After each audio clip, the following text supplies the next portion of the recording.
Mr. President, I come to the floor to discuss S. 1789, the 21st Century Postal Service Act, and I regret to say there's a fundamental problem with this bill that we have to address, and I wish it weren't so, but I'm afraid it is. The bill would increase federal deficit by $34 billion. This violates the deficit neutrality provisions for spending that we adopted as part of the Budget Control Act of last summer, just last summer. As a result, there are at least 5 budget points of order that lie against the bill, and I, ranking Republican on the Budget Committee, will be raising points of order at the appropriate time. That means that it would take 60 votes in the United States Senate, 60 of our 100 members, to say we don't want to agree and follow the law that we passed last summer, that we promised the American people would make a difference, and we'll just spend this money anyway because we think it has an important need. This is particularly odd since the President and the Senate Majority Leader have accused the House members, the Republican House, of breaking the budget agreement by trying to save a little more money than the Budget Control Act said that they should save.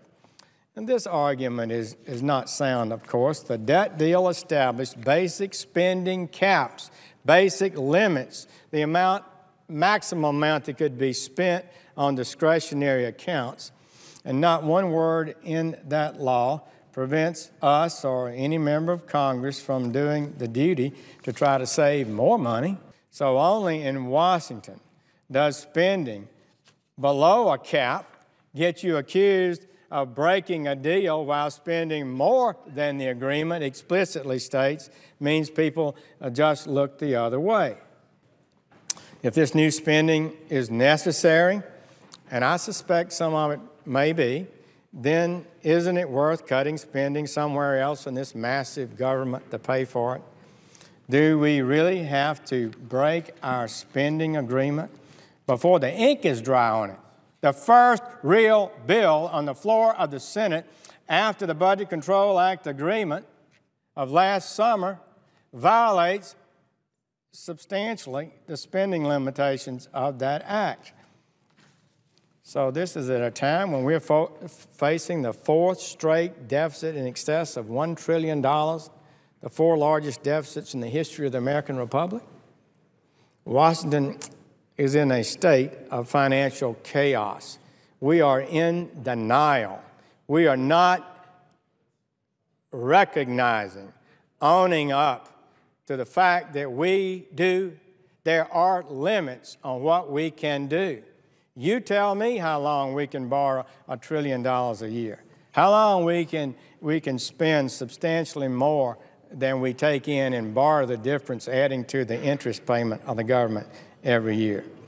The Government Services Administration is throwing lavish parties in Las Vegas. The Government Accountability Office has identified $400 billion. $400 billion. Maybe we could pay the $34 billion out of this $400 billion being spent every year, each year on waste, inefficiency, and duplication. That's the official Government Accountability Office. Far worse, the Senate's Democratic majority has failed to produce a budget plan in calendar years 2010, 11, and now 12.